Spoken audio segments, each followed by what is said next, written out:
hilarious to white people, to the Indian community. This old Indian lady is like, okay, let me get this straight. Why did you drop out again? And I was like, because I did like 3 shows and I did really well in 2 of them, Monty.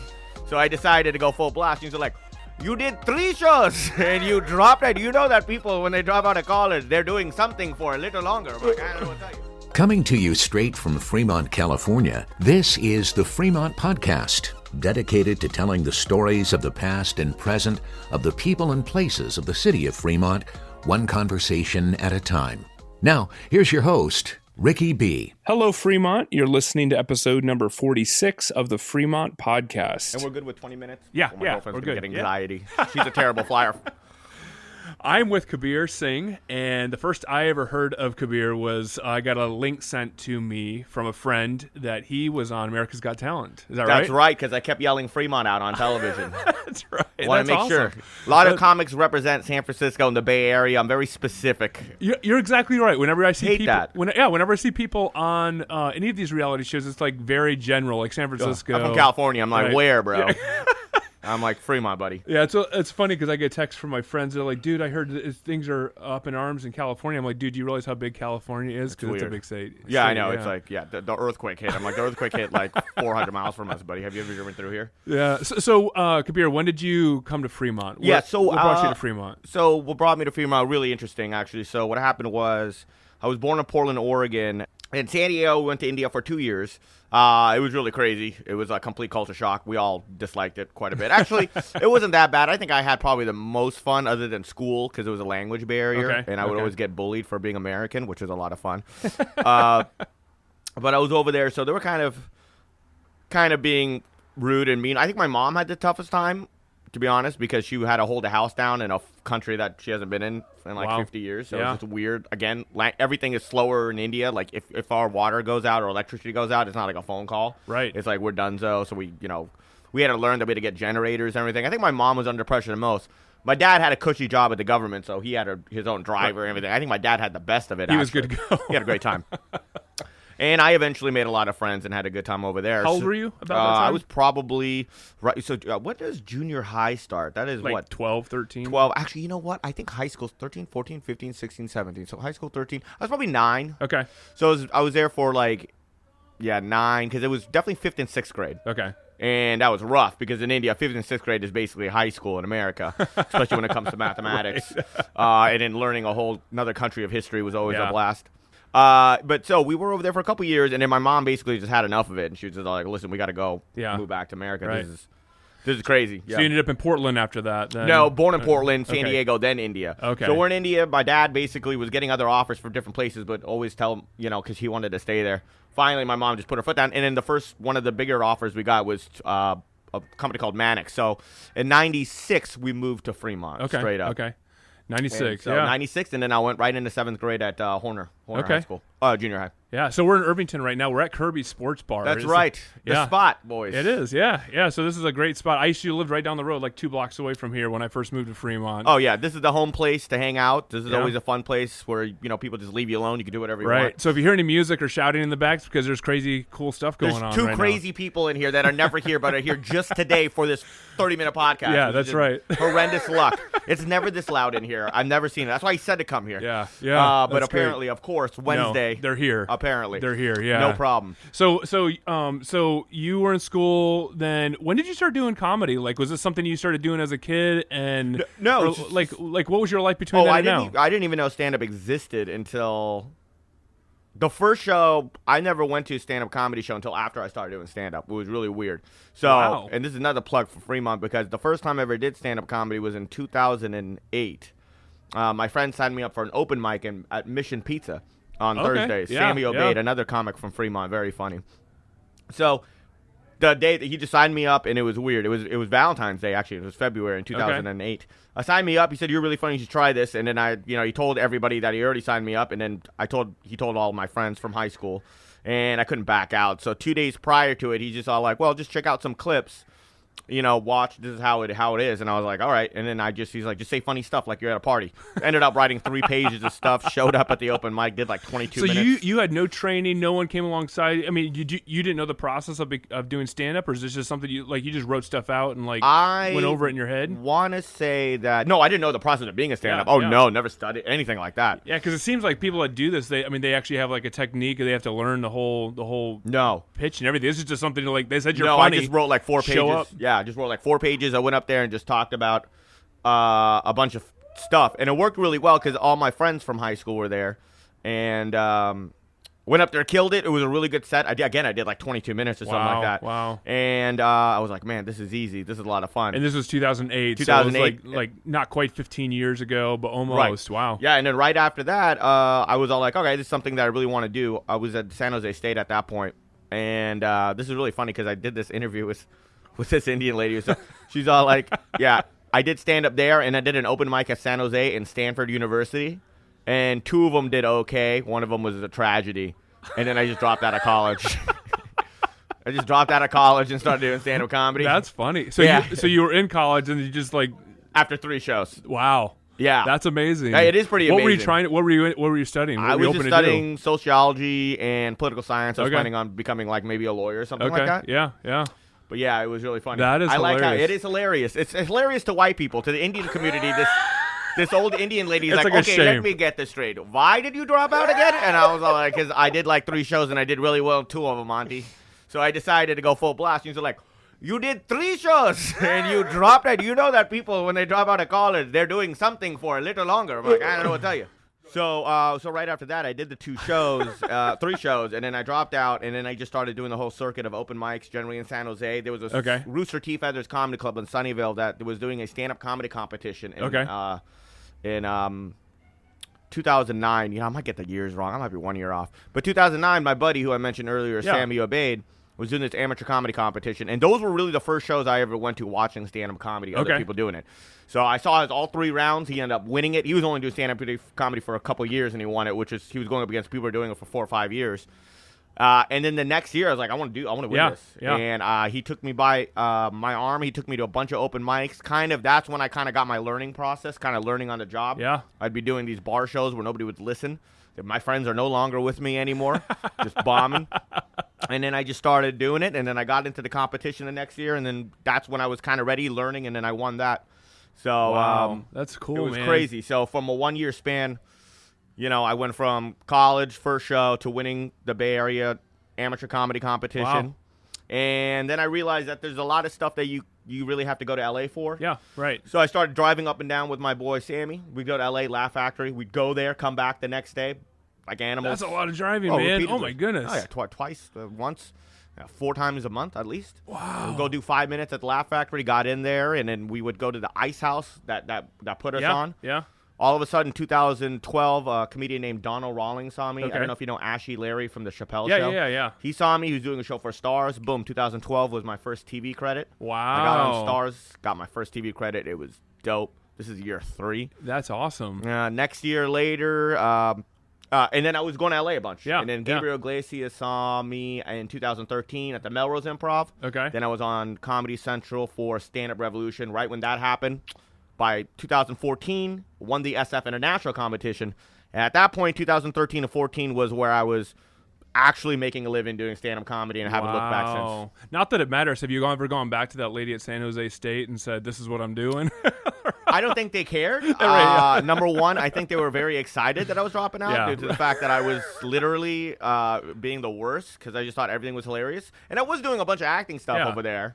But I think I went into like dramatic acting or something like that, where I just looked like a complete idiot. Right. Where do you find your material? I mean, what do you find funny? Like, what is the stuff that stands out to you that like comes to your mind? I mean, you said you sit down and wrote 4 pages. I mean, obviously you've got a wit, you've got a way of being able to view the world around you. What makes you? It's interesting. Like I'm pretty natural on stage. I don't have stage fright. So number one, every party I go to. I'm the most talkative one at a bar. I'm making friends. I'm trying to make them crack up. Yeah, I was sitting here at Kirby's and waiting for you, and it was like there was a little stuff going on here. As soon as you walk in, dude, this place like lit up. Well, thank you. Yeah. Well, but I thought you were Kirby, man. When I was in India, the only way I could communicate with these people were trying to make them laugh, and that was the only way I could, not get beaten up for it, and people liked me. And then when I came back from America to America, I was pretty India. I was stuck in India, so I had no friends. So in junior high, that's when I started becoming funny. I took the drama classes because I wanted to make friends. Yeah. And then, of course, my dad moves again, so then I had to go to Mission San Jose High School. So this is my third time starting all over again in a school where nobody's seen me. And that was just another thing. By the end of, freshman year, I was eating by myself. Sophomore year, I got a little bit more into other stuff. And junior and senior year were my favorite years of my life. So, I mean, the skill that I have of meeting people, connecting with them, making them laugh, trying to make them have a better time. My only goal in life, no matter where I am, is try to make somebody smile or be happy next to me, even for it's a little bit.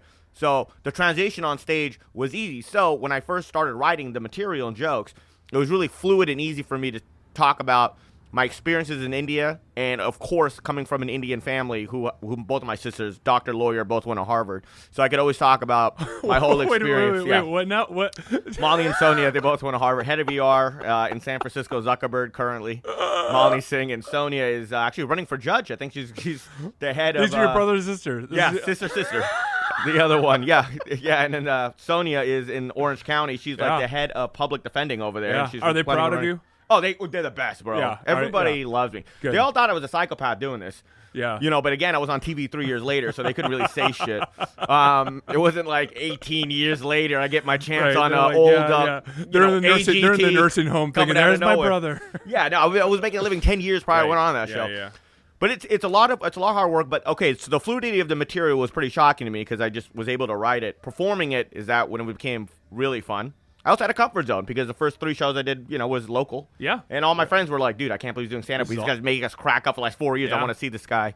So, yeah, that's kind of how the transition began. And then I took it real seriously right when the Comedy Central, and then clubs started hitting me up. And I've never hosted at a club. Wow. I've never hosted. I went straight to feature to headliner. That's amazing. So quick. And talk about learning on the job and being quick. Yeah. You just have to. I've never hosted. I never even thought about it. We'll be right back with the rest of the conversation in just a moment. Here is a quick conversation that I had with a customer at Dale Hardware. Right there, that's good. Yeah. Hello, sir. Hello. What's your name? I'm Dave. Good to meet you, Dave. And you're shopping at Dale Hardware today. Yes. But you don't live in Fremont. No, I live in Hayward. Hayward, okay. So why would you come all the way from Hayward to Fremont to shop at Dale Hardware? Because of their excellent customer service. Okay. You go to Lowe's or Home Depot, you're lucky to find somebody to help you. Yeah. And they'll say, "Oh, I'm sorry, I can't help you," but they don't say, "Go get another person," right? To help you out. So wow. I don't like that. Yeah, I understand that completely. How long have you been a customer at Dale? Oh, probably about 10 years. Okay. Yeah. Very good. What kind of project are you working on today? What did I stop you from? I'm a handyman. Okay. And I do just about anything. How often do you come to Dale to get stuff that you need? Oh, anytime I need something. I mean, I don't. This really is the place you come. I don't mind driving the extra distance because that's awesome. It pays off in the long run. Yeah. How long have you been living in the Bay Area? Since 79. Okay. Wow. Yeah. It's a good long while. Yeah, we lived in apartments up by Cal State Hayward. Okay. And it got a little noisy up there, so we decided to move down and moved into a mobile home park. Okay. In '87, so it turned senior in '89, and we were already there. So we kind of grandfathered in. So we've been there for 35 years. Wow. Yeah. That's awesome. And I've done all the work in my house. I built the deck. Wow. And if I don't know how to do something, I go on YouTube University. There you go. Which is free. Right? That's right. Free tuition. Free tuition, and although you don't get the diploma, it's still worth it. So yeah. That's awesome. Because I learn a lot. That's awesome. Yeah. Well, thanks for joining with me, man. I appreciate it very much. Well, thank you. And good luck with all your projects. Okay. Yeah. All right. Nice meeting you. Well, Dale Hardware is such a great place for you to find the things that you need when you're working on home projects.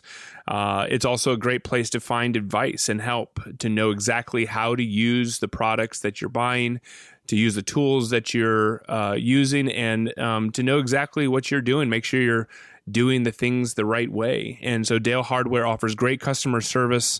And along with that, as you heard in this conversation, there are great events that are happening all the time at Dale Hardware. And there are really great events happening all around the community. If you haven't noticed, the housing market is all over the place. Whether you own a home or you are interested in buying a home, it's important that you have the right person working with you to help you make your dream actually a reality. Well, I don't think that there's anyone better in Fremont or in the Fremont area than Petrocelli Homes. Petrocelli Homes is a local family-owned business that has been in the housing industry for many years. Beginning as a home builder, John and Jennifer Petrocelli know the ins and outs of the homes in this area like no one else.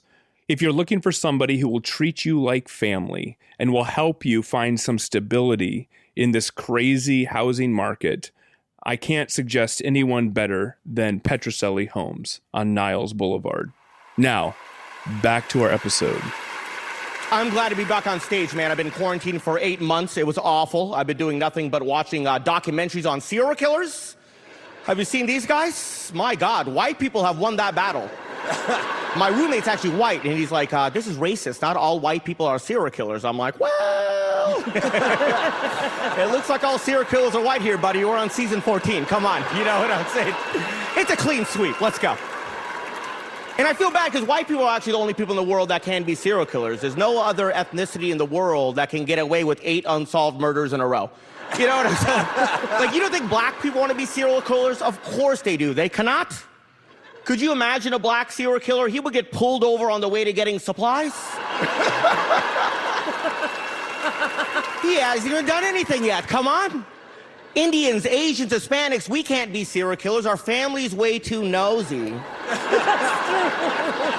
My mom's an old Indian lady. She's a snitch. My mom will just show up. Where is the rope? What happened to the duct tape? Where is the bleach? I'm calling the cops. I'm like, come on, Mom, you raised me. Don't do this. I'm your son. Come on. I know that a lot of different people go and do America's Got Talent, or they try out for. You made it on it. I mean, you Right. made it. You made it. Dude, you're on the show. You made it to the semifinals. Did you? I mean, Right. So what happened was I was doing this comedy festival called the Big Sky Festival. Won it. Won that way, and it was amazing comics on there. Everybody on it, by the way, like the next. Oh, I'm sorry, I did it twice. I did it once where I came in third. Okay. And then everybody on that got Fallon. I mean, the industry there was insane. Fallon, Dulce got the Tonight. Got the Daily Show, buddy. Wow. Another comic killed it. All these people killed it, and I was like, okay, well, I got to go back and win this because I got nothing, and I came in third. I beat a lot of these people. One of the people that I beat that year that I came in third was a guy named Preacher Lawson. Okay. Preacher Lawson was a finalist on America's Got Talent next year, and I was like, who the fuck booked this guy? And then I found out that the casting director is at the Big Sky Festival. Okay. So I was like, well, I want to go do that. So I come back, win it, and she's all like, all right, well, let's get you in front of the judges. And I was like, let's go. And then I went up there, no guarantees. They're just like, all I can do is put you up, go do your 2.5 minutes. They're like, don't push the envelope. This is prime time. I was like, no problem. I don't know if you saw my first set on the serial killer awesome, joke. dude. It was just racist as hell. Yeah. Right when I said white people are serial killers, black people get pulled over by police. Everybody's you could just see the producer in the back like, I told them not to say any of this shit, but I killed it with the 4 judges, got a standing O, and I was they loved you, man. I made it from 5,000 people to top 32. That's quarterfinals, amazing. and then we dropped down to 15 in the semifinals. And I got a little nervous. I got knocked out in the semifinals because. But dude, being a comic, I mean, I watched those. I've watched those, a lot of those reality contest shows. Right. And comics are, I think they're the hardest. To get anywhere in there. And you made it to the semifinals. You made it to the top 32. Right. That's amazing. I got knocked out top 15. I mean, you got like jugglers and singers, and you got like all these people. I mean, magicians. I mean, and that's really tough because you could have people having a really bad day, and you got to come in and make them laugh. Well, you know, that's the thing tough. about AGT is the way I thought about it was like, listen, I've talked to drunker and worst human beings at dive bars, and I've made them like me in less than 2.5 minutes. If I can't sit here that are people rooting for me like me in 2.5 hours, 2.5 minutes, then that was the reason why I did so well on that show, because that was my number one skill set. Other comedians maybe have to take about 7 minutes to get into the punchlines. And you don't see them on the show, so. Awesome. But AGT has been a huge blessing. Yeah. It's just and that was in 2021, right? That was last year. So that was last year. Wow. And then have you gotten any other shows or anything else because of that, or following that? A lot of it is bookings. I mean, that's the most important thing. Once you're already kind of known, you get these bookings. I've been able to headline comedy clubs that have been saying no to me for years, and then the regular comedy clubs that I've been able to do, I've been selling more tickets at, getting better deals. A lot more colleges. And I shot my special that will be coming out on Hulu, which I just shot. Wait, what's this now? You got a Hulu special? I got a special that will be airing on Hulu because I did that at the Helium Comedy Club just in September. Okay. Labor Day weekend. Wow. That went incredibly well. That's and it was awesome. cool doing it in Portland, by the way. Yeah. I want to do it in Bay Area. They're like, well, where are you born? I was like, well, we only own 5 comedy clubs. Like, they had this weird deal with them. So they're like, you want to do it in Portland, Boston? I'm like, no, Boston. Chicago? No. I was all like, luckily one of them was Portland. Good. Yeah. So we did that, banged that out. So we have that coming out, and then I do a bunch of shows. I'm going back on the Canadian tour, Florida tour now, and my favorite show, though, is coming back to Fremont. Yeah, what's that? So, wait, it's coming to Fremont? Right. So what I do here at Kirby's, we started a comedy show here regularly about 5 years ago, just on Wednesdays, and we would do free tickets, and then it was just too many people here. So I was like, all right, well, let's start charging at 10, too many people. So now it's up to about 15, 25, and we've moved our shows to Saturdays. Okay. So whenever I have a free Saturday or Thursday somewhere on my schedule, I'll come and host it and bring awesome. Cool-ass headliners. We had Jamie Kennedy here. Wow. I brought his ass out here like 2 months ago. Mikey Winfield, who was just a finalist on America's Got Talent last season. So when you see a show at Kirby's on these Thursdays and Saturdays, I mean, no disrespect to local up-and-coming comedians. I think they're fantastic. Yeah. But you're going to see a national headliner here, 2 of them. And we're trying to bring the real comics that do the punchline in San Jose here, so you guys don't have to travel far. That's awesome. Well, you know the thing is, I've mentioned this on a few episodes, and I really want to. I'm gonna come up with this, but I had an Instagram follower challenge me and say, there's nothing to do in the evenings in Fremont. There's because they're like, we had the bowling alley, we had this, we had that, and everything's closed down, and we don't have anything to do. And I'm trying to find these hole-in-the-wall places where stuff is going on, and people can actually say, I want to go there, I want to experience something that the big cities have. And this sounds like right up the alley. This is the best, and I wish we could do it more frequently. But generally, we only do it when I'm able to do it. So how do people find out about it? Like, where do they get information? Just if you ever want to go to, it's on Eventbrite a lot. It's on the patch. Okay. But at the end of the day, just KabirSingh.com. Yeah. Call Kirby's. When's the next show, buddy? They'll give you the date. October 27th. We got Mario Hodge, Kevin Hart's opener.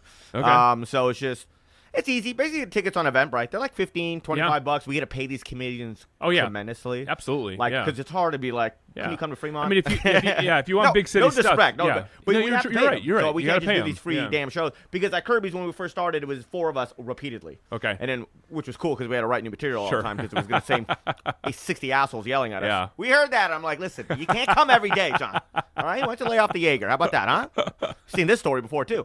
But definitely this is the hottest comedy show in the East Bay. That's great. Challenge that. That's great. So what is it that you want to do? You should come over here every time and interview the headliner before the show. Come on, buddy. Yeah, that'd be awesome. That'd be great. What do you want to do? Like, I mean, from where's your vision and where's your goal from here? Like, what does that look like for you? So right now, I'm getting a lot of love from Vegas. I think at the end of the day, I'm kind of like, I think I love traveling. I'd love to, I'm auditioning for many sitcoms. I always get close. I always get callbacks. Yeah. Again, acting's not my great training. in sitcom, man. Yeah, but it's just I got to get better at the auditions. Okay. And I have to find a role that's good for me because every time I'm going to go up against 1,000 people that have been doing this since they're 6. Yeah. So unless I could create something, which I'm currently in a mode with a couple people, pitch it, get something like that going on. I need to work on my social media. I'd like to do more skits on Snap. Cool. But again, when I'm traveling 6 days a week and, doing comedy shows, it's just tiring sometimes to find another avenue. Yeah. But right now I just want to go city to city, give everybody a good time. Hopefully we have a good relationship with Hulu right now. We're pitching some stuff. Yeah. And, of course, man, hopefully I get offers to have a residency in Vegas, which I could do a few months a year, which I'm planning on doing with the Stratosphere. Yeah. So right now we're just going one day at a time and just kind of really enjoying life. Yeah. I love the fact that you are bringing it back to your hometown here in Fremont. This is the best. I love it. And the people that come here are so appreciative. Yeah, they love it. Yeah. It's weird because it's a dive bar in the daytime, and I always try to tell people, like, oh, yeah, Kirby's, I've been there on a Sunday, and somebody's throwing up in the back. I'm like, well, first... The back is in Kirby's. That's the parking lot. He could have gotten drunk at Big O Tires. We don't know that. But if you come to the comedy club, it's just, you buy your tickets. The seats are all taken care of. It looks like an underground. We had this New York guy and be like, oh, this is like every New York show I've done. And I'm like, dude, thank you. That's Could it. you say that online, please? Because, Yeah, because people are looking at this saying, oh, you guys are, this isn't the real deal. Yeah, it is the real deal. I mean, who wants to go to a comedy club and, pay $4 or $5 beers and have a good time? Yeah. Wait staff is great, and also it's just a fun show. It's a no holds bar show sometimes. We have Bob Zaney over here. We do clean shows once in a while, but overall, I think it's the hottest thing to do in Fremont. Honestly, it's just, I have said no to plenty of shows that pays me way more money to make sure there's like, damn, no, it's already been like 4 weeks. I want to do another show at Kirby. So coming from somebody that does everything, this is a hot show. Dude. Thank you. That's awesome. I love it. So before we go, because we're going to wrap it up here. Oh, they got darts on Friday. They got darts on Friday. What is you want to see a shit show, buddy, huh? Holy shit. So you want to see somebody throw darts after 7 Jaegers? This is the spot. Oh, it's beautiful. You got to wear armor for that, man. Oh, yeah. They got the only professional golden tee in the back. Wow. Which I love the golden tee. There you go. There you go.